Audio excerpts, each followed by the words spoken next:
Teman-teman, di belakang saya apa ini? Ini yang warna oranye. Nih kalau teman-teman yang lahir tahun 90-an ke sana pasti tahu ya. Ini adalah kotak pos ya teman-teman. Ini kotak pos yang dibikin tahun 1911. 1911. Jadi ini dulu sebelum era modern sekarang ya. Jadi kalau orang-orang mau mengirimkan kabar dan berita melalui kantor pos, dan salah satunya ini lewat kotak pos ini ya. Ini dibuat waktu zaman VOC ya. Nah ini, jadi kalau orang mau mengirimkan surat ini dimasukkan ke sini ya. Nanti sama petugas posnya baru diambil. Ini bahannya dari baja ya teman-teman nih. Ini kalau yang ini kayaknya seperti baja tipis ya, makanya berkarat ya. Tapi kalau yang ini nggak berkarat teman-teman nih. Tuh. Ini dulu kalau nggak salah ini berada di depan kantor pos Purbalingga ya teman-teman. Terus ini dipindah ke sini, dipindah ke depan museum. Ini motifnya ya. Jadi dulu sebelum zaman ada handphone atau apa ya, sekarang handphone canggih seperti sekarang ya, dulu kalau mau berkomunikasi itu lewat surat ya. Lewat surat menyurat. Nih. Jadi dulu kalau mau kirim surat menyurat ini saya masih menikmati zaman surat menyurat ya. Nih. Kalau mau kirim surat buat orang tua atau buat pacar pasti lewat kantor pos ya. Dulu belum ada HP ya. Nah, kalau sekarang udah ada HP, nggak perlu surat menyurat, udah ada email ya. Nih.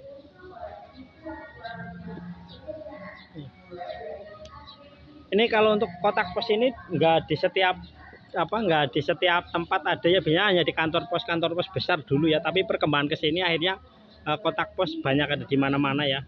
Nih. Tapi sekarang udah nggak ada lagi kotak-kotak pos seperti ini. Ini bahannya nih benar tebel nih. Ini ada tulisannya ini apa ini? Apa namanya nih? Diepenbroek and Reiser. Nih, ini buatannya nih. Ini bahasa Belanda, nggak tahu apa ini. Mungkin ini maksudnya box ya, kotak ya. Nih tahun 1911.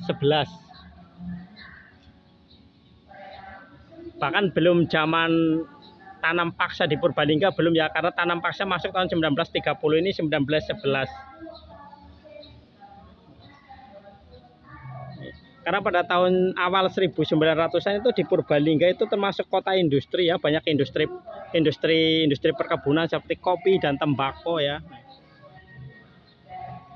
Ini motifnya nggak tahu ini motif apa ini, seperti bunga tapi ini ada tengahnya seperti pita ya nih, atau mungkin logo apa ini, logo VOC atau bukan, nggak tahu nih. Tapi teman, nih jadi kalau kita mau kirim surat kita masukin ke sini ya, nih masukin ke sini, baru biasanya nanti tukang pos buka di sini. Ini biasanya ini kuncinya, ini kunci untuk buka ini yang bisa buka cuma pegawai pos, kurir posnya ya yang bisa ngambil ini. Dan ini kotak-kotak pos seperti ini biasanya berdiri di depan kantor pos yang besar ya. Kalau kantor pos kecil biasanya nggak ada. Tapi sekarang kantor pos sudah nggak ada kotak kayak gini lagi. Ini belakangnya, bagian belakang ya, tuh tebal sekali ini nih, tebal ini. Ini baja ini ya. Ini ada satu sentian ini, 1 senti. Oh, ini bisa 1 senti lebih nih teman-teman nih. Ini setengah jari saya nih. Berarti mungkin hampir 1,5 senti nih ketebalan bajanya ini. Nih, sama sekali yang nggak berkarat ya. Yang berkarat cuma ini aja tutupnya ini, karena mungkin ini dari seng. Yang tutupnya berkarat, nih tutup yang ada engselnya ini berkarat. Tapi kalau yang lainnya enggak nih. Ini ketebalan bajanya nih. Ini berapa ini, 1 senti atau 1,5 ini?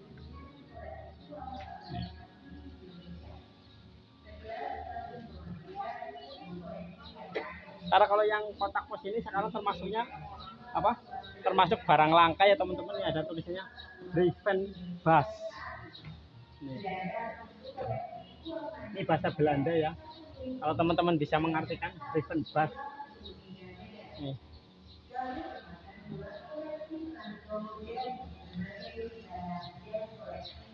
Ini ada lubang-lubangnya. Tapi kalau ada hujan nggak masuk ya, air nggak masuk nih karena itu di atas ada logo apa itu namanya tuh. Ada ornamennya. Ini udah pecah ya teman-teman karena ini udah ratusan tahun ya. Kalau ini dibuat tahun 1911, kalau sekarang udah 2000, ini 9 ke 2000 aja udah 100 tahun. Ditambah sekarang 23. Berarti ini hampir 120 tahun ini ya. Ini masa kejayaan kota kayak gini sekitar tahun sebelum tahun 2000 lah. Setelah tahun 2000 ini kotak-kotak surat kayak gini udah nggak berlaku lagi. Udah nggak bisa bukan nggak bisa pakai ya, masih bisa tapi jarang lah ya. Dulu kalau saya mau ngelamar kerja atau apapun masukin kotak ke sini. Kalau mau kirim surat buat orang tua atau buat buat pacar ya, juga masukinnya lewat kotak kayak gini. Kalau enggak kadang kita masuk, kalau enggak surat yang kita kirim biasanya langsung ke kantor pos ya, karena dulu belum ada handphone ya teman-teman. Setelah surat, era surat menyurat terus ada telepon yang pakai warnet itu ya, wartel, warung telkom ya. Setelah warung telkom terus kita mulai rame ada telepon genggam yang kecil-kecil. Baru sekarang udah ada namanya handphone yang lebih canggih lagi, Android yang sekarang ya. Ada Android, ada iPhone, ada apalah, macam-macam lah ya. Jadi sekarang ini tinggal sejarah. Kotak pos ini tinggal sejarah. Jadi kalau mau kirim informasi lewat surat menyurat itu tinggal sejarah. Sekarang kita udah lebih cepat lagi. Sekarang ketik bisa langsung kekirim ya. Ini letaknya di depan ini ya, Museum Purbalingga, atau ini sebenarnya di taman ya, taman reptil ya, tapi nggak tahu reptilnya sekarang udah nggak ada. Ini sebenarnya saya dari dulu nyari ini karena saya dulu ingat ini di depan alun-alun Purbalingga itu ada kantor pos besar. Nah, kotak ini ada. Nah, saya cari nggak ada, ini baru ketemu ini. Nih, kotak pos yang tinggal sejarah ini. Ini yang bangun, ini yang buat ini Belanda ya. Karena tahun 1911 itu Belanda. Jadi Purbalingga itu termasuk maju ya, karena dulu banyak industri di Purbalingga. Nih, ada stasiun kereta api juga ada. Nah, ya kalau dulu Purbalingga itu dijabat oleh asisten residen ya, masuknya Karsidenan Banyumas.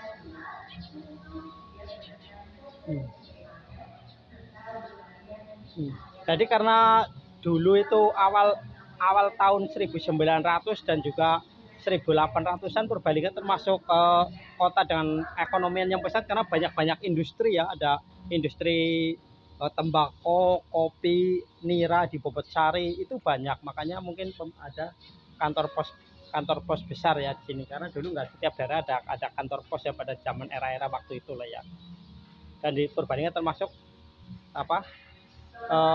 kota yang waktu zaman awal 1900 termasuk dengan perekonomian yang pesat ya. Jadi banyak pengusaha-pengusaha di situ ya, ada pengusaha Belanda, pengusaha Tionghoa itu. Kayak gitu teman-teman ya.